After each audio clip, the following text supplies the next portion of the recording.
मान लीजिए ऐसी कोई चीज है जिसे आपने देखा हो पर दूसरों ने ना देखा हो, तो उसे किस तरह बयान करेंगे? कुछ इसी तरह बयान करेंगे कि किसी मिलती जुलती चीज से ही तुलना करेंगे। जैसे कि किसी आदमी ने जेबरा न देखा हो तो उसे कुछ इस तरह बताना पड़ेगा कि जेबरा घोड़े की तरह होता है, हाइट थोड़ी सी कम होती है, और एक चीज उसमें यह होती है कि उसमें सफेद और काले रंग की धारियां होती हैं। बाकी घोड़े जैसा ही है। इससे यह तो मुमकिन नहीं कि उस आदमी के मन में जेबरा की तस्वीर बन जाए, लेकिन इतना संभव है कि जब वो जेबरा को देखे तो गैस कर ले कि इसी जानवर की बात हो रही थी। ये तो थी रंग और आकार की बात। स्वाद का बयान और भी मुश्किल है। मसलन किसी ने अचार न खाया हो तो उसे ये कैसे बताएं कि अचार क्या होता है? 21वीं सदी में फिर भी ये संभव है कि कम से कम आप तस्वीर या वीडियो दिखा दें, लेकिन पहले तो सब कुछ कलम और दबाव से बयान करना पड़ता था, और ये काम करते थे इतिहासकार। अब इतिहासकार तो बहुत हुए जिन्होंने बताया कि किसका शासन रहा, क्या उसकी शासन पद्धति रही, लेकिन घुमक्कड़ कम हुए। इसीलिए हेरोडोटस, हेनसांग या मार्को पोलो को उंगलियों पर गिना जा सकता है। और इन सब में सबसे 30 मार्खा साबित हुए एक वक्त में इब्न बतूता, जिन्होंने 21 साल की उम्र में घर से बाहर कदम रखा और 32 साल तक दुनिया घूमते रहे। इसी दौरान वो भारत भी आए। भारत में उनका पाला पड़ा खास लोगों से, फिर आम लोगों से, फिर आम से, और फिर पाला पड़ा आम के अचार से, जिसके लिए इब्न बतूता कहते हैं कि यहाँ एक फल मिलता है। दमिश्क जैसे बड़े बड़े बेर मिलते हैं। पकने से पहले ये फल पेड़ से झड़ जाता है, फिर उसमें लोग नमक लगाते हैं। उसके बाद उसे सहेज कर रखा जाता है, वैसे ही जैसे हम लोग नींबू के साथ करते हैं। इसी तरह से अदरक के साथ भी किया जाता है, और मिर्च के साथ भी, जिसे ये लोग खाना खाते वक्त साथ खाते हैं। इब्न बतूता का जन्म 24 फरवरी 1304 को हुआ था। इब्न बतूता पैदा हुए तंजियार, मोरक्को में। ये पैदा हुए काजियों के परिवार में, लेकिन खानदानी पेशा इन्होंने अपनाया नहीं। उनके दिल में खाना बदोशी का शौक ही लोरे ले रहा था, जिसकी शुरुआत हुई एक सपने से।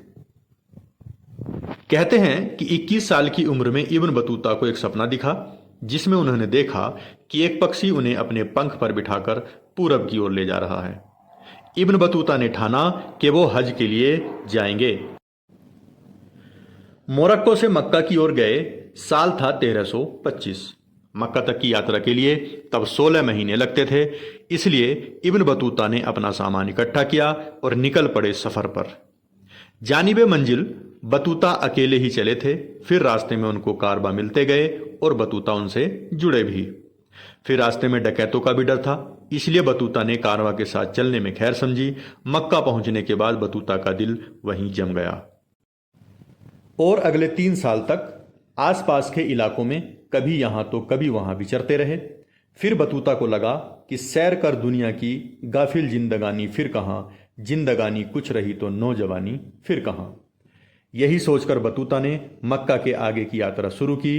दिल फेंक आदमी थे, सफर अकेले करते थे, लेकिन जहां ठहरते थे वहां अकेले नहीं रहते थे।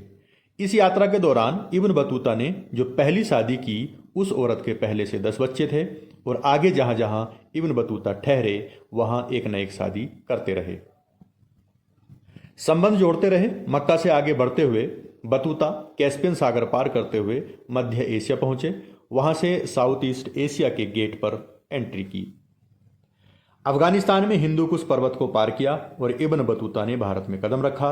बतूता भारत पहुंचते इससे पहले ही सिंध के सरदारों को उनके आने की भनक लग चुकी थी। इब्न बतूता इससे खासा प्रभावित हुए। सरदार जानते थे कि मैं आ रहा हूं। तब उन्हें संदेश भेजने के एक अनूठे तरीके का पता चला। इसे उस टाइम का ईमेल समझ लीजिए, जिसका इस्तेमाल सिर्फ इसी इलाके में करते थे। अब यह तरीका था कि हर मील में 3 चौकियां बनी होती थीं, जिन्हें दावह कहा जाता था। 5 मील डिस्टेंस है तो 15 चौकियां होंगी। संदेश भेजने वाले हरकारे होते थे, जो हर चौकी पर तैयार बैठे रहते थे। जैसे ही एक संदेश आता, एक हरकारा संदेश लेकर दौड़ता। वह अपने साथ एक डंडा लिए होता, जिसके आखिर में घुंघरू बंधे होते थे। जैसे ही एक हरकारा दूसरी चौकी के नज़दीक पहुंचने वाला होता, वहां मौजूद हरकारे को घुंघरू की आवाज़ सुनाई देती। जो वो समझ जाता कि कोई संदेश आ रहा है और जिसके बाद दूसरा हरकारा तुरंत चिट्ठी लेकर आगे रवाना होता।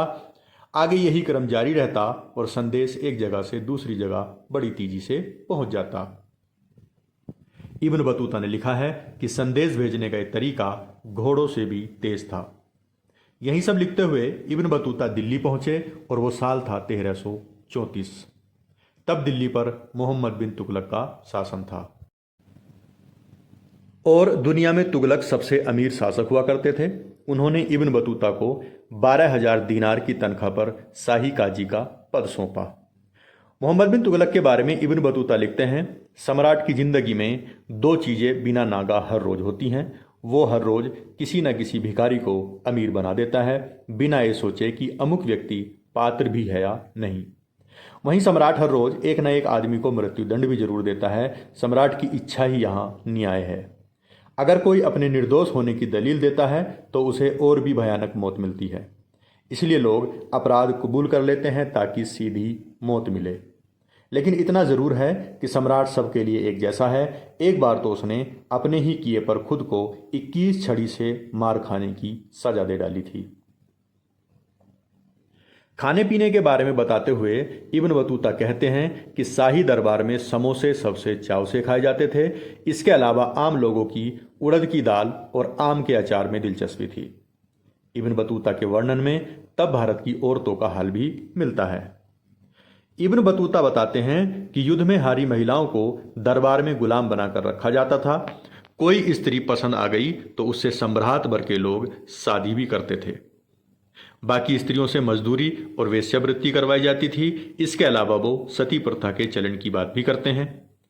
दिल्ली में प्रवास के दौरान इब्न बतूता ने देखा कि दरबार में खूनी खेल चलता था, जिसके कारण वो दरबार से निकल जाने की फिराक में रहते थे, क्योंकि यही डर था कि या तो बहुत अमीर हो जाएंगे या तो सर ही धड़ से अलग हो जाएगा।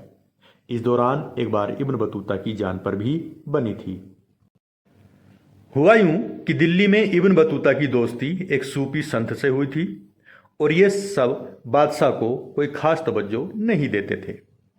एक बार मोहम्मद बिन तुगलक ने उन सूफी संत को बुलावा भेजा तो संत ने आने से इनकार कर दिया। इसे अपनी शान में गुस्ताखी मान तुगलक ने संत का सर धड़ से अलग करवा दिया और इतने से भी उसका मन नहीं भरा तो उन्होंने संत के सारे नाते रिश्तेदारों और दोस्तों की लिस्ट बनवाई और इस लिस्ट में नाम निकल आया इब्न बतूता का। इसके बाद तुगलक ने इब्न बतूता को 3 हफ्ते के लिए नज़रबंद करवाया था। इब्न बतूता को इस दौरान लगा कि सुल्तान पक्का उसे मौत की सजा दे देंगे और वो किसी भी तरह दिल्ली से निकलने की सोचने लगे। साल 1341 में इब्न बतूता को एक मौका मिला। चीन के राजा ने अपना एक दूत दिल्ली भेजा था तो इब्न बतूता ने तुगलक को सलाह दी कि उनको भी ऐसा करना चाहिए कि उनका दूत आया है तो आप भी अपना एक दूत भेजिए। अब ये सुनकर मोहम्मद बिन तुगलक तैयार हो गया और उन्होंने बहुत से तोहफे देकर इब्न बतूता को चीन के लिए रवाना किया। दिल्ली से निकलकर इब्न बतूता ने राहत की सांस ली। लगा कि जान बची तो लाखों पाए और जो लाखों पाए भी थे वो भी चीन के रास्ते में लुट गए। चोर लुटेरों के एक झुंड ने इब्न बतूता पर हमला कर दिया और उनका सारा सामान लूट लिया। जैसे तैसे जान बचाकर इब्न बतूता ने आगे की यात्रा शुरू की। मोहम्मद बिन तुगलक ने उनसे कहा था कि वो यात्रा पूरी कर शीघ्र वापस आएं, लेकिन तुगलक के तोहफे दौलत सब लुट चुके थे। इसलिए इब्न बतूता ने इरादा किया कि वो पीछे न लौटकर आगे बढ़ते जाएंगे। लगभग 30 वर्षों में 1 लाख किलोमीटर की लंबी यात्रा करने के बाद इब्न बतूता ने घर लौटने का मन बनाया। साल 1353 में वो मोरक्को लौट आए। घर लौटने तक इब्न बतूता का पूरी दुनिया में नाम हो चुका था। लगभग सभी इस्लामिक देशों की यात्रा कर चुके इब्न बतूता को मोरक्को पहुंचते ही वहां के सुल्तान ने बुलाया। इब्न बतूता ने यात्रा के किस्से सुनाने शुरू किए तो बादशाह ने अपने दरबारी लेखक को बुला लिया। इब्न जुजैन नाम के इस लेखक ने इब्न बतूता के यात्रा वृत्तांत को लिखकर एक किताब की शक्ल दी। अपने आखिरी दिन तंजियार में बिताने के बाद 1368 में इब्न बतूता इस दुनिया से चले गए। फानी दुनिया में इब्न बतूता का सफर खत्म हुआ, लेकिन खानाबदोशों की दुनिया में इब्न बतूता की जिंदगी अमर रही। खानाबदोशों का जिक्र जब भी आया तो इब्न बतूता का नाम लिए बिना पूरा नहीं हुआ। इसीलिए सर्वेश्वर दयाल शर्मा लिखते भी हैं, इब्न बतूता पहन के जूता निकल पड़े तूफान में, थोड़ी हवा नाक में घुस गई, थोड़ी घुस गई कान में।